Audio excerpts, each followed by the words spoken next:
Ai ero dio e.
You need this.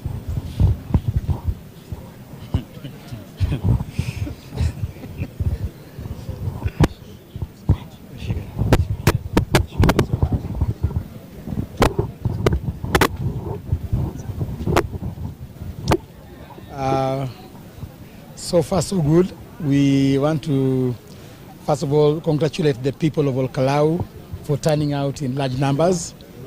As you can see, we have witnessed an unprecedented, very historic moment in this constituency, whereby initially there was some insinuation of police intimidation, but the people have gone against the grain and woken up in high spirits to come and vote. As you can see, we have all cadre of people coming in. We have the elderly, we have the middle-aged, we have the young people who have braved the morning dew just to come and demonstrate and exercise their democratic right. We have also seen that IBC were able to open up the polling stations in good time. All we want to urge our people is that the Kim's kit is a little bit slow, but just to urge IBC to make sure they rectify any technicalities that we are facing right now. But just to encourage our people of Ol Kalou to stick to the line. However long it takes to be on that line, kindly do it for Kenyans, because these are moments whereby all Kenyans are going to witness how government has been pumping in resources against the law, against the code of conduct, electoral code of conduct. But I'm sure that the people of Ol Kalou will disappoint them. We have had incidences last evening. We had some incidents whereby plain police officers attacked a village, but we were able to calm that down and to report that everything is okay, save of vehicles, government vehicles moving around without number plates.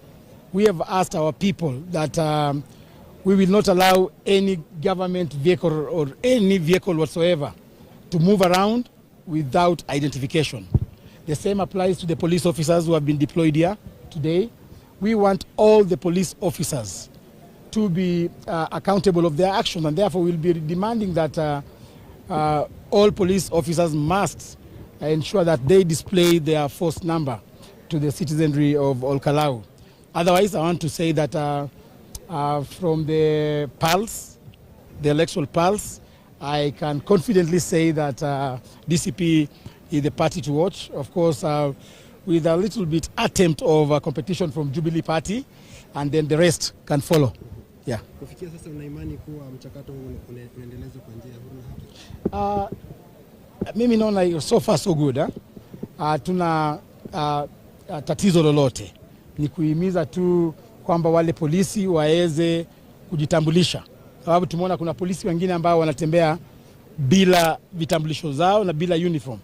Tungependa wavalie zile gwanda za polisi, kwa sababu hatutaki kuona, hatujui kutofautisha kati ya polisi na gun. So tunataka tafadhali polisi wote, make sure you identify yourself. Hatujakuwa na fujo yoyote. Jana jioni kidogo tu ndio kuna watu walijaribu kwenda pale kwa kijiji fulani ambapo chief alikuwa anagawa mchele na maragwe, wakaweza kuleta fujo sana kule, lakini watu wetu waliweza kuhakikisha kwamba fujo hiyo imekuwa calm down, na watu Ol Kalou ni watu wa amani. Tuko na uhakika tunaenda kuibuka washindi, na kusema tu kwamba hii itakuwa funzo kwa hii serikali ya kiimla. Kuna mama moja amekaa kwenye laini zaidi ya saa moja, anasema kwa foleni yao isongi, mara kimsikiti imekataa. Ungesema Ni ukweli, tumeangalia katika polling stations za kadha na sio zote. Utapata kwamba hiyo kimskit inaenda polepole, sio kwa sababu ya system yao, kwa sababu ya vidole za wamama wazee kidogo zinachukua muda kidogo kupata hiyo fingerprint. Lakini tumeongea na IBC, they'll be able to even provide a special kimskit for the elderly so that they do not line up for a very long time. Tungependa kuhimiza mama wetu wazee, vijana, hata ikichukua muda gani, tafadhalini msichoke, msimame kwenye foleni, muhakikishe kwamba tumeweza piga kura jinsi vile katiba inasema. Asante. Thank you. Thank you.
Ai, ero dio e.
While everyone else is struggling with complex charts, you don't need to be a market expert to trade like one. Just try copy.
Secondly, I also want to urge the police officers, especially those in playing club, not to intimidate voters, because we've seen so many vehicles here without number plates, and we've told our people that any vehicle that has no number plates is therefore suspect to activities that may want to interfere with this election.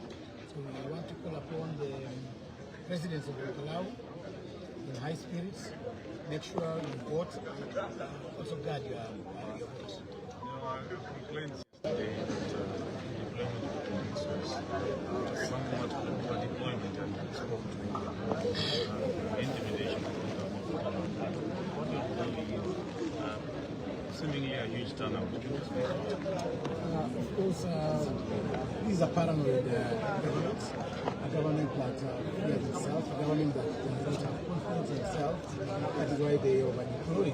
But nevertheless, people of Ol Kalou have shown maturity in exercising their democratic rights, and they are calm, and we don't see any cause of alarm. But as to when anything contrary to what we expect happens, we'll be able to reach out. Finally, we are expecting where will you be voting for?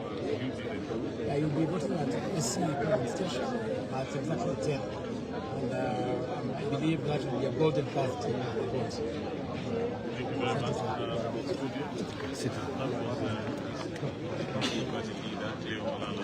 just giving us an update on what he has observed so far in this election. Details of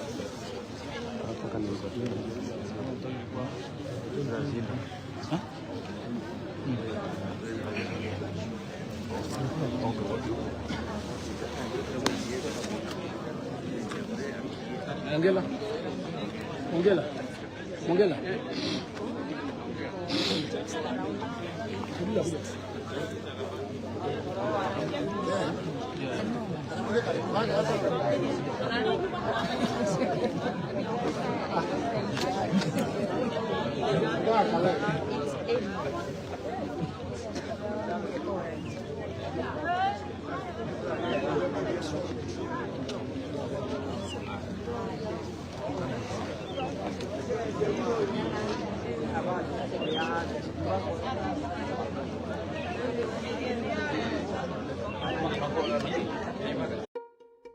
Who manages your wealth, legacy, and connects you with investment opportunities in Kenya and globally? At Standard Chartered, family businesses, business owners, and corporate executives have entrusted us with over $2.3 billion.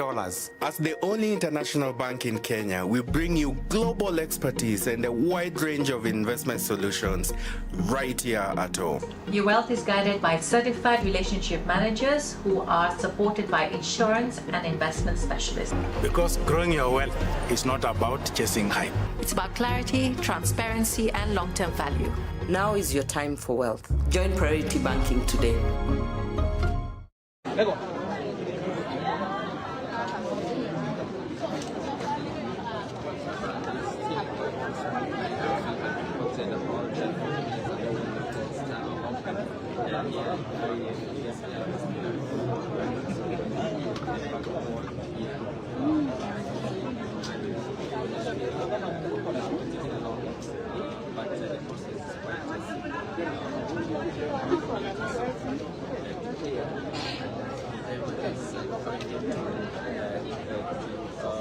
after the court, they finish the process and they get back to their business, normal day-to-day business. In the next few minutes, we'll be seeing the UDA candidate Samuel Muchina Nyagah coming here to vote. He's in the stream line.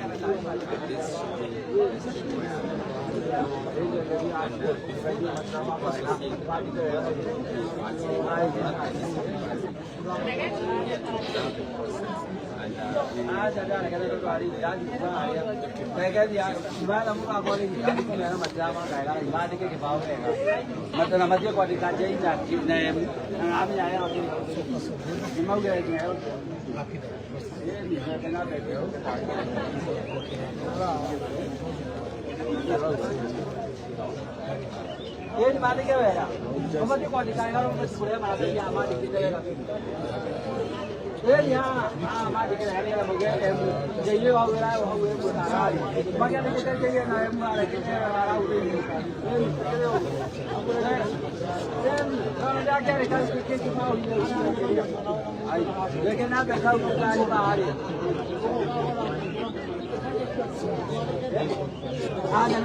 They should not just cast their vote. No. This is not a government that we trust. It has ensured that we cast our vote. We cast our vote. We are not agents.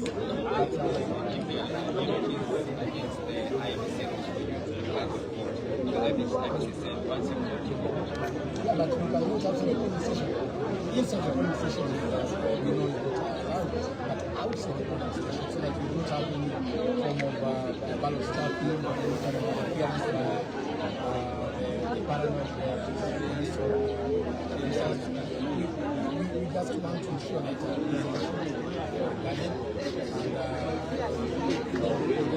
democracy that we are fighting for all this time around is actually saved.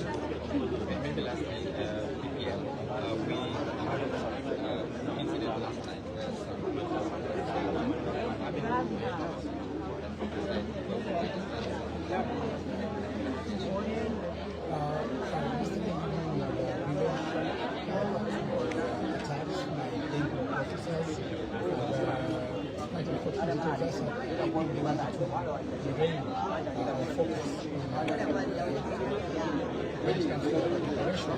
where we were able to bring this issue. I want to tell the people that we have been peaceful money and it's peaceful.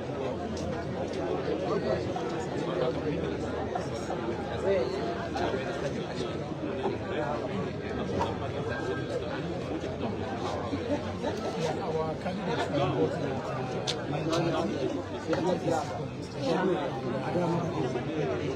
Saturday, that is going to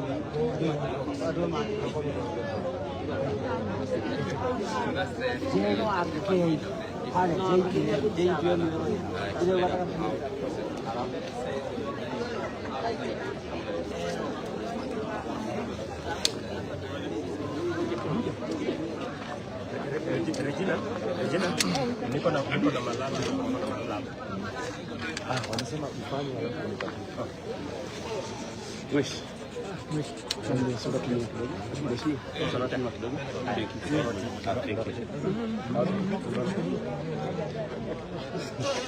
Sama. Hiyo ngure hajafanya link.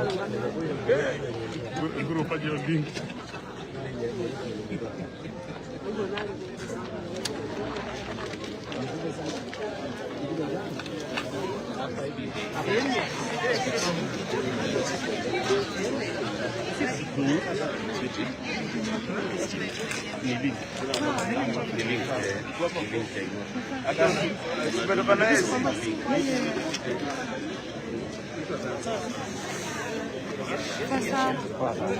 Sikia.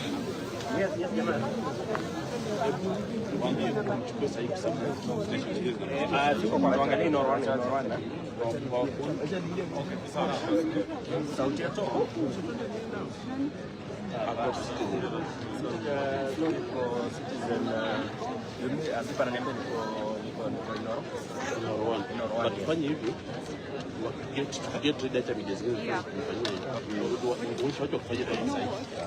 get ready ni usoni. Kero, chukua ni kabla.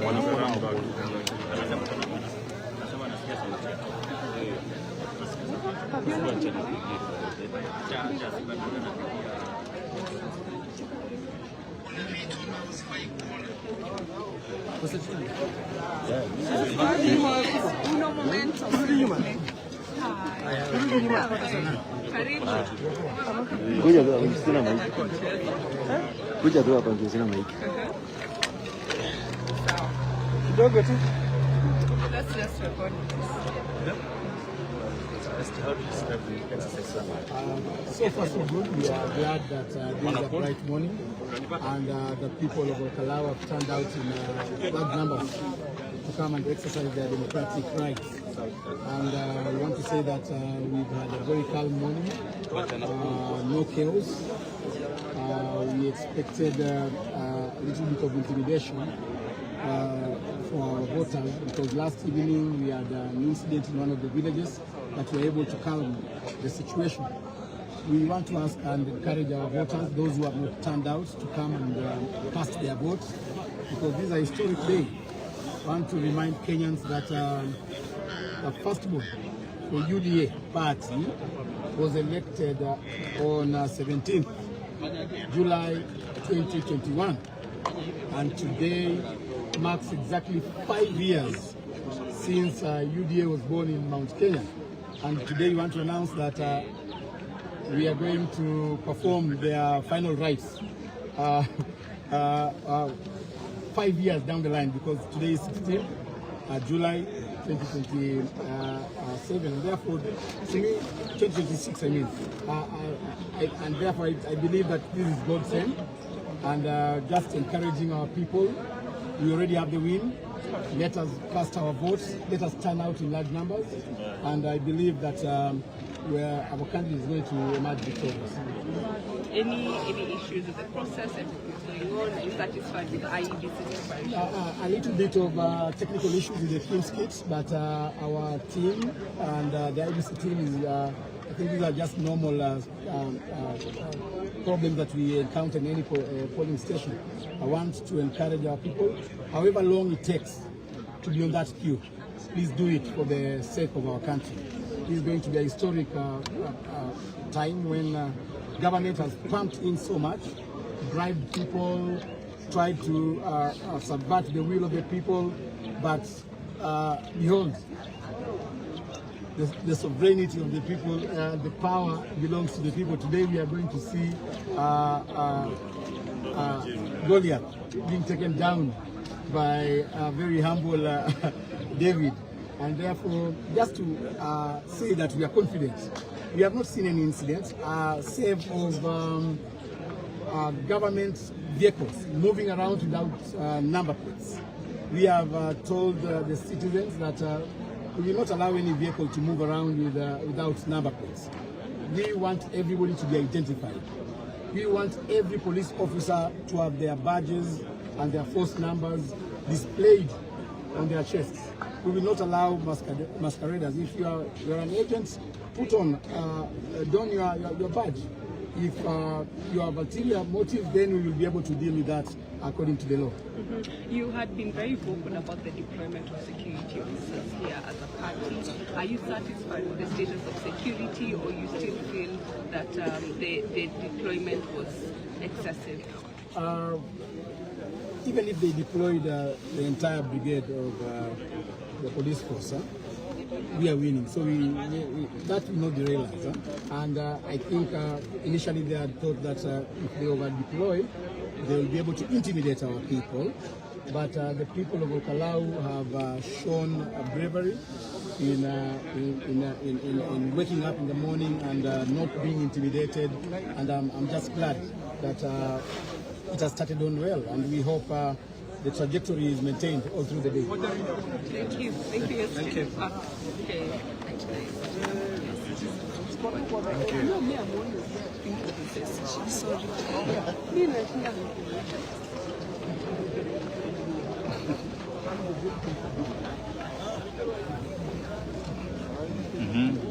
Ongela.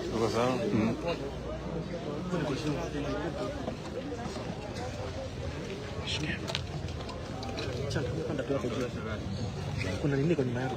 Jua.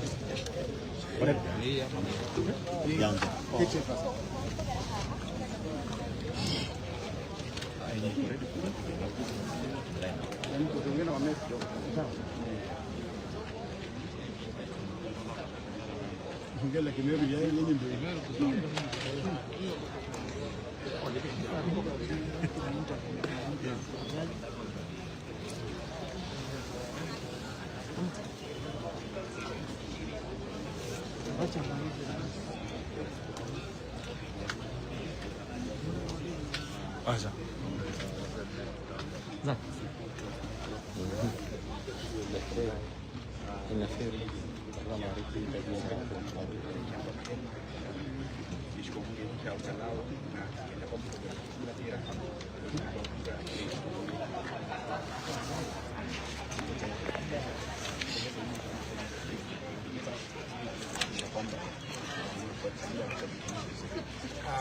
Kwanza kabisa tukisema tu kwamba tuko tayari na tumefurahia sana kwamba tumekuwa na peace in the morning, kwamba tunashuhudia kesi zote za fujo, kuhimiza tu wapiga kura wetu wajitokeze kwa wingi.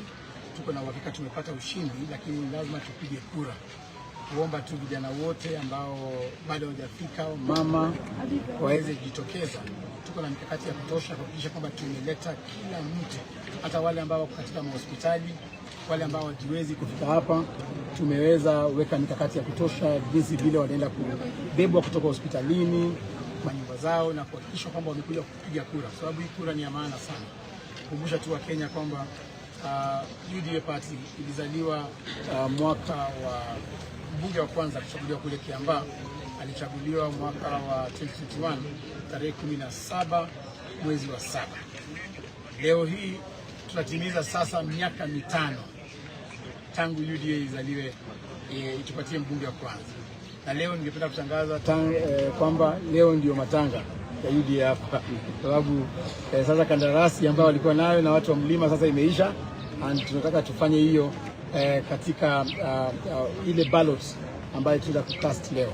So ni kuomba tu kwamba security agencies waweze kuweka usalama, na hatuna shida. Ile hali tumeona tu kwamba magari mingi zinatembea bila number plates. Tumeambia watu wetu waweze tazama hizo magari vizuri, na tutaruhusu askari yoyote atembee kama hana badge. Badge yake ni lazima tujue ni nani, anafanya kwa police station gani, so that anything happens to any citizen of Ol Kalou, they will be able to be accountable.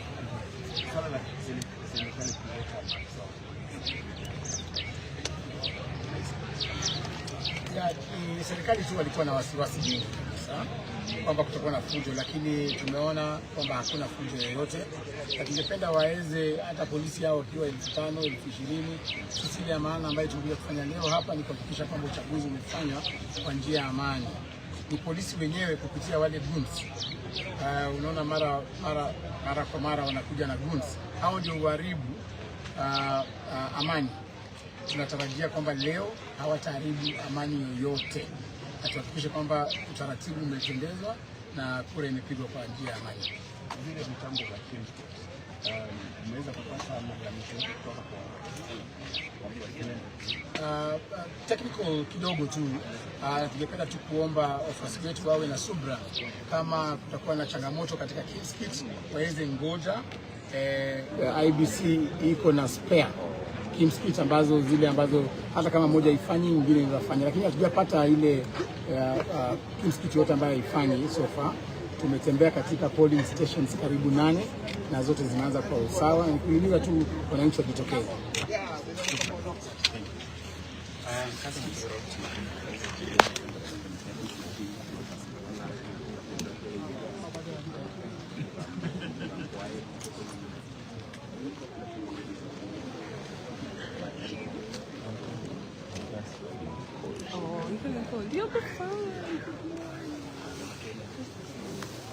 Well, Ndo, good morning to you. Coming to you.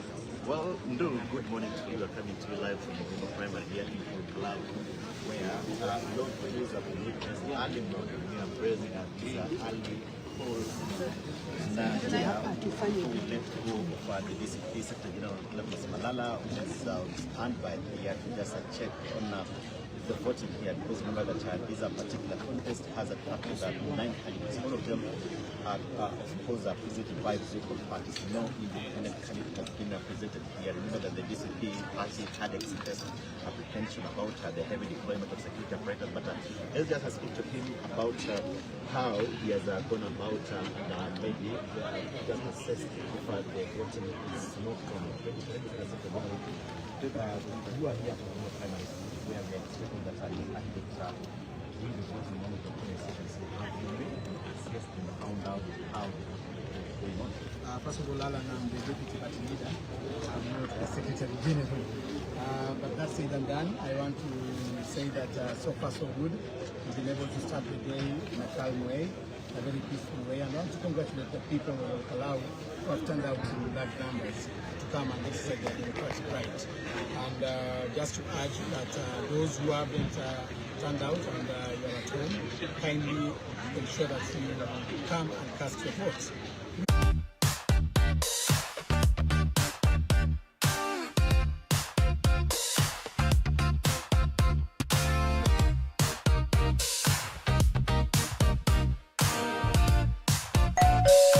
Very dear, votes, and also those who are physically challenged, many of them are in their homes and are unable to come.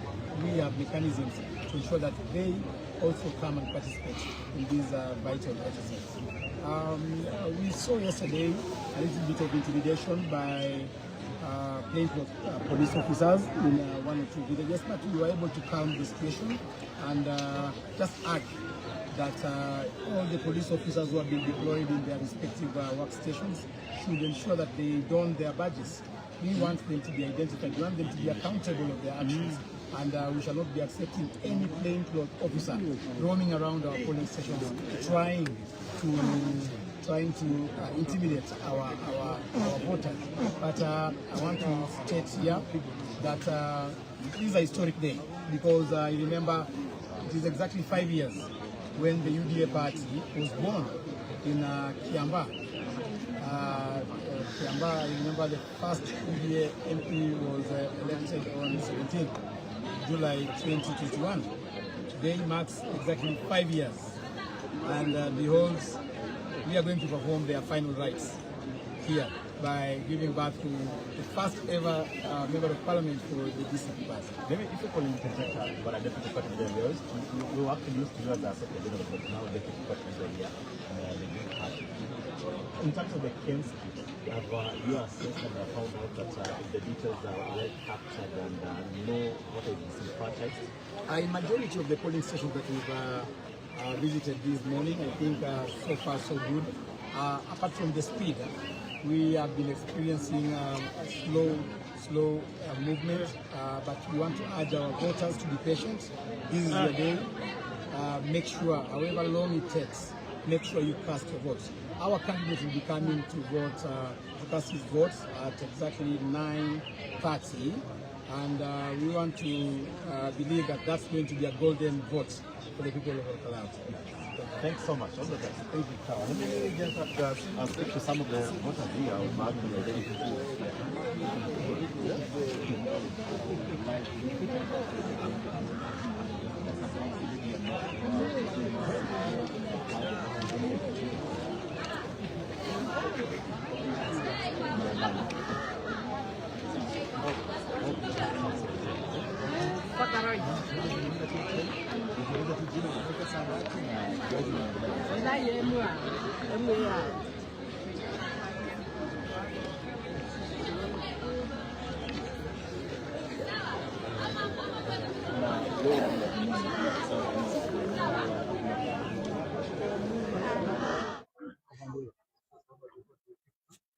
So nyinyi msiingie, nyinyi simameni hapa.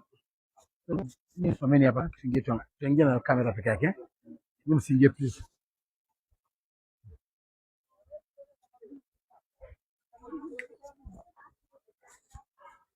Salam. How are you? Yes. Salam. Kabisa. Yo. How are you? Salam. Tumekuja kuangalia vile mambo yanaendelea. Yes. How are you? What's the turnouts so far? How many people? 64. Oh, okay, that's good. Hello. Which party? Saturday. Which party? NLP. And you, which party? Federal. And you?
Short term.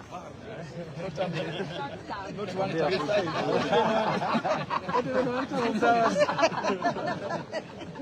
Long term.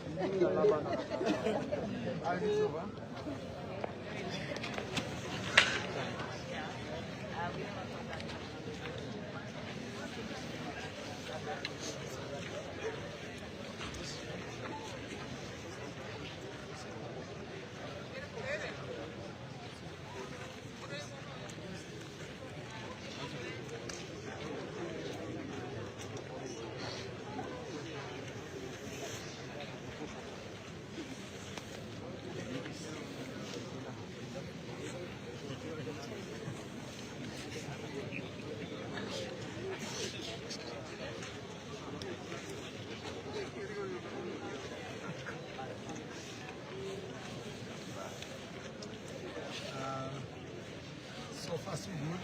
We want to first of all congratulate the people of Ol Kalou for turning out in large numbers. As you can see, we have witnessed an unprecedented, very historic moment in this constituency, whereby initially there was some insinuation of police intimidation, but the people have gone against the grain and woken up in high spirits to come and vote. As you can see, we have all kind of people coming in. We have the elderly, we have the middle-aged, we have the young people who have braved the morning dew just to come and demonstrate and exercise their democratic right. We have also seen that IBC were able to open up the polling stations in good time. All we want to urge our people that the Kim's kit is a little bit slow, but just to urge IBC to make sure they rectify any technicalities that we are facing right now. But just to encourage our people of Ol Kalou to stick to the line. However long it takes to be on that line, kindly do it for Kenyans. Because these are moments whereby all Kenyans are going to witness how government has been pumping in resources against the law, against the code of conduct, election code of conduct. But I'm sure that the people of Ol Kalou will disappoint them. We have had incidences. Last evening we had some incidents whereby plain police officers were Kurumisha ndege. Aviator instant game. Be a daring pilot and earn by how much high you can lift the plane. The higher you fly, the higher your win. The sky is the limit. Mozart bet. Or any vehicle whatsoever to move around without identification. The same applies to the police officers who have been deployed here today. We want all the police officers to be accountable of their action. Therefore, we'll be demanding that all police officers must ensure that they display their force number to the citizenry of Ol Kalou. Otherwise, I want to say that from the pulse, the electoral pulse, I can confidently say that DCP is the party to watch. Of course, with a little bit attempt of competition from Jubilee Party, and then the rest can follow. Yeah.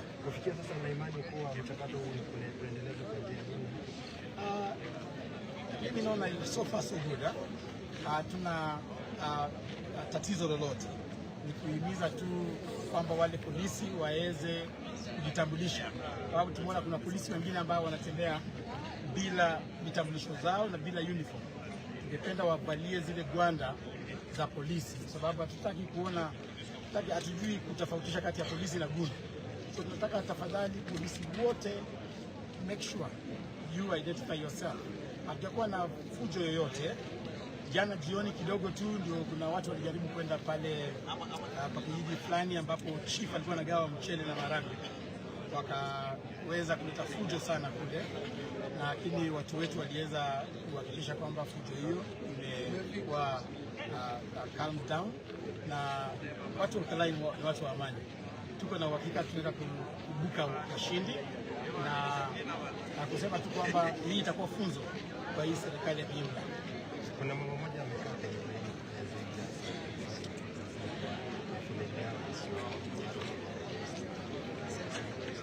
ni ukweli tumeangalia katika polling stations za kadha na sio zote. Utapata kwamba hiyo King's Kit inaenda polepole, sio kwa sababu ya system yangu, kwa sababu ya vidole za wamama wazee kidogo zinachukua muda kidogo kupata hiyo fingerprint.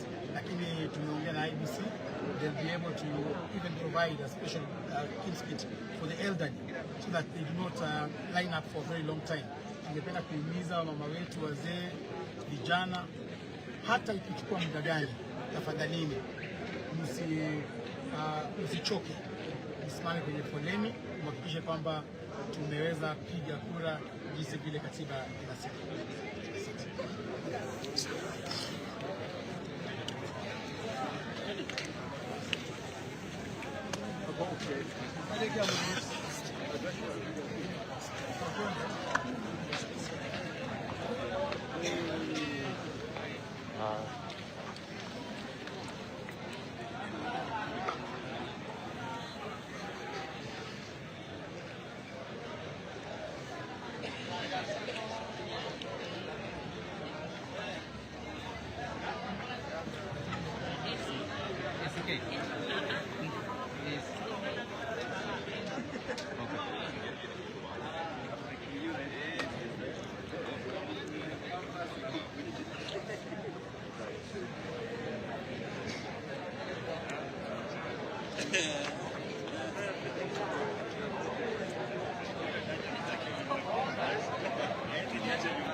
Good,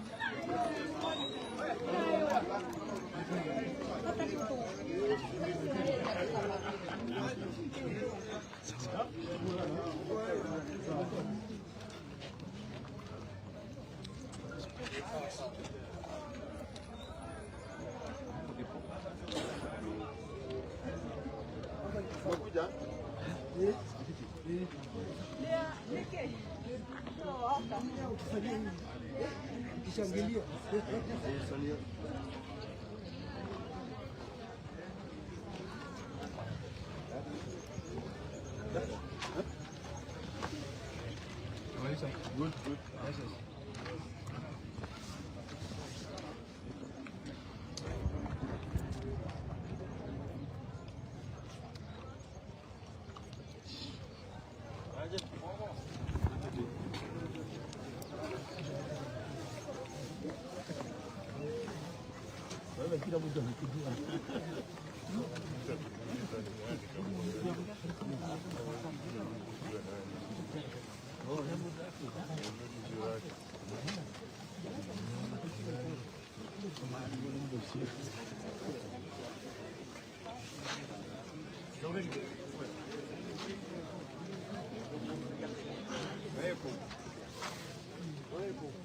Ona, amare, ama, ama.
Doririkana gĩbandĩ nĩ original na ndamwĩra hena sample gĩbaĩ haha rũthingo-inĩ waingĩra ũkagĩria wa confirm nayo.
Refer to violence or voting patterns, there is a reference to this by-election being a reflection of what is expected to be happening in 2027. I'd love to draw your attention to a report that was released earlier this week by the Kofi Annan Foundation on the risk of violence in 2027 general election. And the report, which is the new Electoral Vulnerability Index by the foundation, says Kenya has never gone through a single election cycle without violence. It further estimates that there is a 84% probability of electoral violence during the 2027 general elections. And among the 10 countries listed right there with the probability of Kenya, or of violence globally, we have Kenya that has been identified there, alongside Somalia, Burundi, Nigeria, and DRC, which is countries that are there in Africa. Starting with Bosco, does it bother you when we have such reports, even though the atmosphere as is being witnessed is pretty calm as of today? Thank you very much. You see now, you have, as we had rightly discussed before even you asked the question of violence, as we talk about 84% probability, it is a probability. So the question we should ask ourselves, are we able to improve this percentage to make it lower, or will we leave it to be bigger? Do we have a chance to change the dynamics as they are? The answer is yes. And the good example is what we are seeing in Ol Kalou. People expected today to be a very hot, heated by-election. So my answer to that would be, let us be intentional, let the government be intentional in securing the country, as we have seen in this by-election. And I can almost assure you, from what we have seen, you know, there's a thing that Swahili says, what chema wanekana asubuhi. Chanda, is it chanda chema? So siku njema, correct. Siku njema huonekana asubuhi. Hii ni siku njema. I can almost assure you there will be no violence or very minimal violence in that by-election. Why? Because there were deliberate efforts by someone seated somewhere, a government official or the team of the security team decided, let the people complain that there are many officers, but we have to secure this by-election because it has a lot of impact or ramification showing where we are headed as we come to 2027. So I see, for me, it's doable. We can have a very peaceful election in 2027. And as we have seen the lockdown being done, let me persuade Kenyans. Sometimes when you see the police doing like what they have been doing, it's for the sake of to secure the rights of each and everyone. Because let me ask you, for example, when we have maandamano or we have a by-election like that happening and my business is destroyed and I have taken a loan, you are taking away my livelihood. That's why you see people dying of blood pressure and things like that. So as we even compensate people who have been done this and that, who will compensate that mama mboga whose kibanda was burnt or my business which was vandalized? So let's always think about that. All right, Ruth. You know, I'll also slightly go back to the earlier conversations about Gen Zs. I think what Gen Zs have is audacity, you know, and they have that audacity shamelessly. So I'm looking at the pictures in front of us and I'm just imagining, is Methu a Gen Z? Just by maybe how he's looking and the person he's bringing on board. And maybe if he is, because of course they could be a generation way below us. They could be Gen Zs. But the energy that comes with that audacity also needs to be directed in a way. Why? Because we mentioned here about 207. 207, my daughter who was 1 year old is right now is heading to 21, you know. And that is how far years go, how fast years go. Is it something that could be seen? Apparently during the days of election there is no violence. Violence normally comes after because of kukubali matokeo. People don't want to accept the results. That is one of the main things that will bring violence. All right, and now let's get to listen in to where the Nyandarua Governor Kerry Badilisha is currently speaking to the media alongside Senator John Methu and Jane Kehara.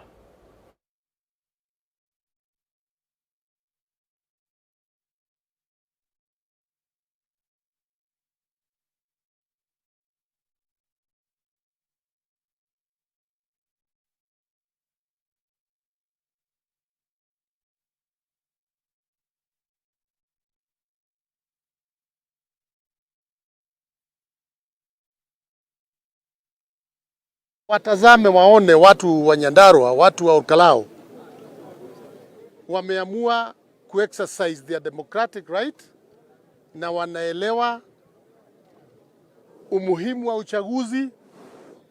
Wamewacha ng'ombe, wamewacha mashamba, hakuna mtu wako nyumbani. Watu wote wamekuja hapa ni kwa sababu wako na haja sana na kiongozi, na wataki kuchaguliwa kiongozi. Wameamua wenyewe watajichagulia kiongozi wao. Ndio unawaona wamekuja kwa utulivu sana. Kwa hivyo ninawashukuru wananchi, na wale bado mnaweza kuwa mmebaki nyumbani, tunauliza kujeni, hata nyinyi muweze kutoa uamuzi ambao tumepewa na ABC siku ya leo, kutoa uamuzi wa kuamua ni nani atakayeongoza sehemu hii ya Ol Kalou. Na ninajua ya kwamba kufikia jioni, panapo uwezekano wa Mwenyezi Mungu, tutakuwa na kiongozi ambao wananchi wa Nyandarua wanamhitaji. Sioni kama kuna chochote ama lolote ambao linaweza ua nia ya watu wa Ol Kalou. Kwa hivyo langu kama gavana mpaka sasa, masaa hii ya saa 5, all is well. And I hope it's going to continue like this up to the end of exercise. Na niulize, kwa sababu naona watu wamekuja mapema. Tukimaliza uchaguzi saa 11, kura zihesabiwe. Tukilala leo tujue mambo iko namna gani. Na hiyo ndio italeta utulivu, na tutashukuru sana hiyo kazi ikiendelea kama tunavyoitarajia.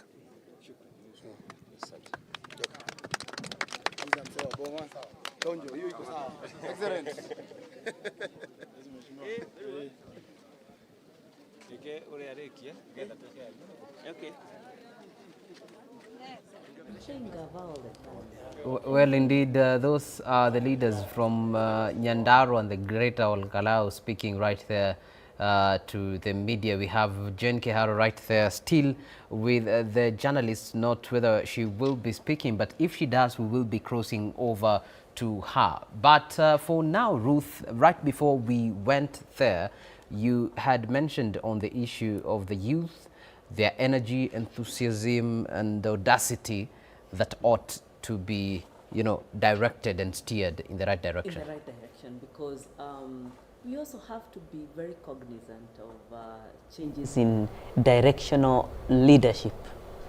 We have seen there are a lot of exit at the top, but this generation also needs to be wood to the leaders, and that's why I was asking, are people like the Ol Kalou senator a Gen Z? And should that whole energy, because I'm sure all this time he has sung, he's been singing throughout, can that energy be really directed to really ensure that he can really work for these people of this county? Because clearly there's a lot of energy when it comes to Gen Z. And more so, can they be guided? When the Gen Z move came on board, they never thought it's gonna be as difficult as it has been for them to take leadership. It's not easy, yeah? But how can they still continue pushing for the right agenda and still mainstream in representing the people that they talk about? What are the main issues, so that we are not just about going demonstration? Are there issues that can be put on the table and discussed and be resolved and be followed through, and can people in that bracket be accountable? What Bosco is saying is accountability level is what is lacking, yeah? And why? It goes back to my gender voter, because my gender voter was left with all the roles of bringing up children, and everyone was brought up in that kind of, yeah. And can people take responsibility differently? If it's, I know you are the majority in this panel, men, can it be a representation of the responsibility and the things that are done society-wise?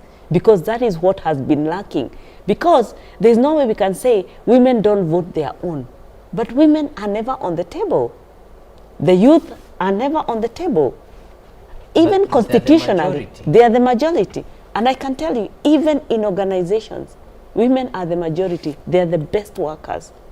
But still, there is a lot of inequality when it comes to women, and even getting to the narrow road to the table and to breaking that glass ceiling. There are a lot of enablement that needs to be done to enable women be on the table. But now substantiate the issues and put emotional aside and say, this is what we need as women. For example, constitutionally, there is what needs to be done to women. How many years later, and that has not been practical? People will still complain about the position of women rep in this country. Why? Because substantially, then we are seeing women and youth, because we are normally put in the same, I don't know why actually we are normally classified in the same category. And this is the problem actually we are having in this country. Women can never be put in the same class as young people and the youth. It's considered, it almost considers them inferior. Biblical. And I know Marcus is saying it's biblical that even when Jesus was feeding the 5,000 men, children and women were never counted. You know. A good example, not to cut it short. Yeah. Look at all right. The candidates. Just before we get to you, the DCP candidate, that is Sammy Kamau Ngotho, and is just about to speak, so let us listen in. So you can compare my work. This is what I did when you're as an MCA. MCA. Okay. And the kind of work there. We didn't want to face this side. Okay. So you tell us when you're ready. We are ready when you are. Okay, do we have one person who can tell us when you're ready? Okay, do we have a person who can tell us when you're ready? Yes. Who now? Just say the name. Okay. Yeah?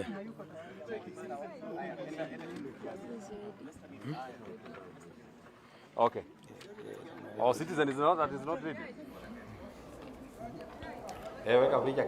Earlier on, we had pictures of Sammy Kamau Ngotho, the DCP candidate, casting his vote there in Ol Kalou. Most probably the only vote we might be having an idea of who he has actually voted for, which is himself, given that Kenya is currently operating on a secret ballot. And IEBC was very deliberate to come clear yesterday with commissioners and Rito warning that no individuals would be allowed to be taking photographs of the actual voting paper, and only accredited journalists as well as agents would be allowed to take photographs of Form 34A, which now gives a tally of the votes as they have been counted in the polling stations. But now let's get to listen. Wawero, the DCP candidate for this by-election, Ol Kalou constituency.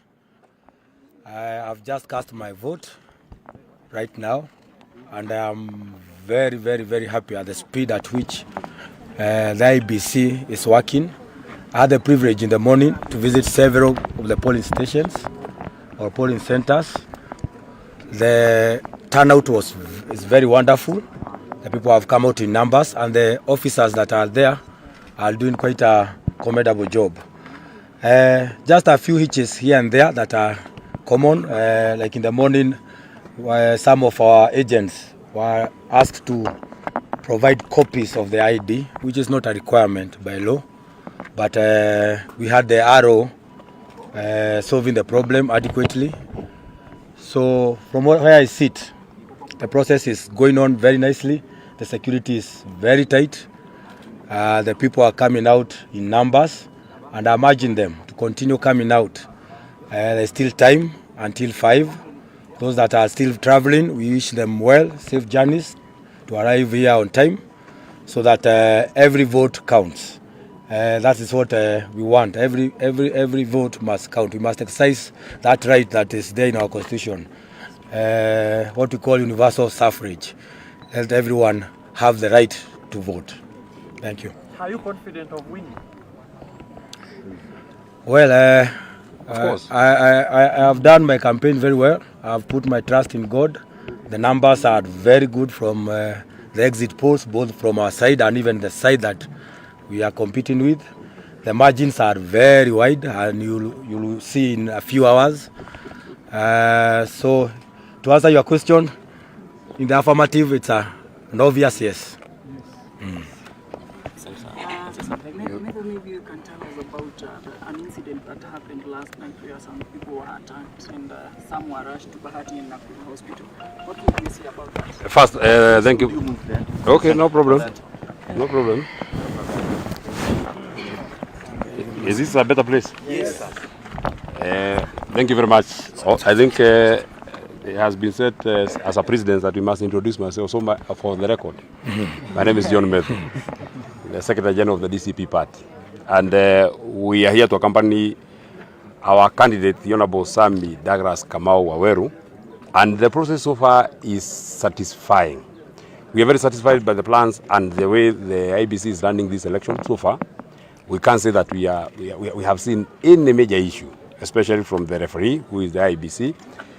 And I think also in my history as a politician around, this would be one of the highest turnouts that I've seen around that everywhere in the constituency. The people are out, and they are out in large numbers. The only issue that I want to say is to urge our people, please come out and vote early. The process is very seamless. You've seen that all the people who are getting in there, they are spending very few minutes and they are out. The process is quite fast. And so therefore, you have no reason of saying that I'll wait at home until the queues are whatever. You come out and vote because you spend very little time here at the polling station. So I want to urge all our people. If you can come out and vote before 11, 12, it will be good, so that at least we are certain that even if it rains, because it's a sunny day, even if it rains, even if whatever happens, we have all voted. We have all exercised our democratic right. Let me say this. Finally, the people are very calm. You can see that everywhere the people are very calm. There are incidences here and there, of course, obvious bribery from the people that we are competing with, which is, I mean, it's neither here nor there. The point is, the people are very calm. We want to ask the chairman of our county security team, Bwana Jaldesa, the onus is on you. The people are calm. Everybody is calm. The electoral officials are calm. The police officers in uniform are calm. The only thing is that you give us an assurance that there will not be 100 policemen here. Every policeman will be identifiable. That is the exact thing that we expect from our county security team. That's the only thing that we expect, that I will be able to secure all these places. We are hearing here and there, here and there, here and there. But generally, the place is very calm. We have not seen any major incidents around our polling station, here or anywhere else. We hope that it will be the same until evening, but we want to urge our people. The clarion call is to urge our people to come out and vote. Come out and vote, and come out in good time. Please do not wait until it is late. Do not wait until it is afternoon. Just come out and vote, because I'm sure since we came here, you can see the lines are moving really quite fast. You people have been here and you've seen that the lines are moving very fast. The Honorable Sammy has voted very fast. The wife has voted very fast. So the governor was here, voted very fast. So we do not expect any issue or any hitch. Thank you. Question? Okay. Jane, perhaps you could tell us something. Yes, my name is Jane Kihara, Member of Parliament for Naivasha constituency. What I can say about this election is that it doesn't look like a by-election, where the presiding officer waits for the voter and stays for like 3-5 minutes before they come. So this is a very important election. I met our candidate at 5 o'clock at Gorika. I've visited a few. So the queues are very long, but they are moving very fast, like it has been said. Kwa hivyo mimi ningeuliza tu wananchi wajitokeze. And from now on, we just want the prevailing peace to continue up to the end. We met in Gorika at 5 in darkness, and it was very chilly. We met again at Mumbi, and now we have met here, which means mtu wa kujituma amezunguka sana. pia sisi tumezunguka sana, and we are hoping to win.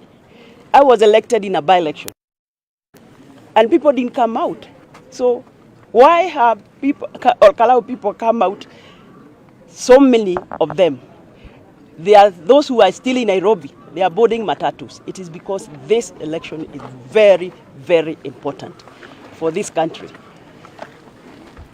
And we hope that it will end the way it has started. Thank you. Thank you.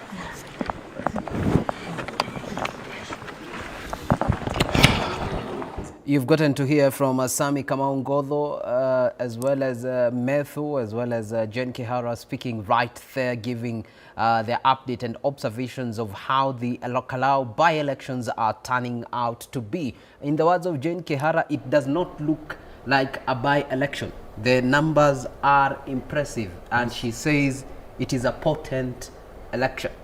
Probably just to get observations from our panelists right here, even as we get to wrap up this session this morning. Just looking at the numbers right there, we have very long queues, as would not be the case in most of the by-elections that we've witnessed in this country so far. Starting with Bosco right there.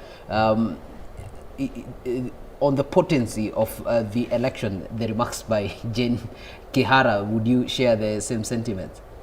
For me, before even anything else, to me, as I would agree with the leaders that have said, this is very impressive for a by-election. What it shows is, one, the voters have very high confidence with the IEBC, because if they didn't have confidence, some of them would not have showed up. In 2022, we had very high, we had apathy. 22 million, 14 million voted, you know. So this one looks like it will be way higher. What it shows also is people are conscious, people are eager, people are happy to elect a new leader, and they enjoy whatever. The aim of any voter is to see change, and they are very eager for that change. I can almost tell you this will be could be close at the end of the day, because of the way you're seeing the passion the people have. And also, since now there is some sanity, because some by-elections, people don't vote because of violence, and maybe even people anticipated, even in this one, there would be violence. But as you can see, people are calm, and the movement is okay, and it would really help. And also IEBC, I may not get another chance to congratulate them. So far, as even Methu has said, they are doing a great job. So this is impressive. As we move on, we expect by the end of the day, this is our country. We don't expect to lose any property or life. We have seen some videos of some people here and there, some small things being chased here and there, but we don't want to see any loss of life or people even injured. Why? Why would you injure me and I'm just voting? And that issue which was even brought up, I've seen some things on Facebook about people coming from other constituencies or people who are new. The people of Kalou need to understand that this is a high-stake by-election. There are election observers, there are IEBC officials, there are other politicians, there are people even from other countries to come and see this experiment. Yeah? This is a big deal for this, because this I associate it with, it's similar to what I said in 2021 on 15th of July. It's such a coincidence, because Kiambaa by-election, that's how it was. And the first, if DCP wins this one, this will be, I think, their first member of parliament. And if UDA also wins this one, it also affirms that the president and Kenya Kwanza have their footing in the mountain, and also it could be a replica of what will happen in 2027 according to different views of the people. So it is a very important by-elections to me and to Kenyans. So, yeah. Ruth? I really like the organization of how everything looks. You could tell how Governor Badilisha has moved from one room to the other and seamlessly finished voting, and so as the DCP candidate. And all the sentiments of all leaders actually are more or less the